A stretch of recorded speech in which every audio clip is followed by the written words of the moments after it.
The 3D Benchy is a benchmark for our 3D printers. And so it is for speed printing at the speedboat race. I printed a 3.5 minute Benchy shaped object on my improved Voron Zero. And asked myself the question, how fast can you print a quality Benchy? At the moment I'm working on a video showcasing my approach on how to achieve quality at speed printing.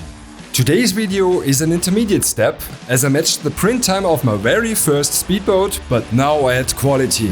In order to prove, achieving fast but ugly speedboats help to push 3D printing to the next level.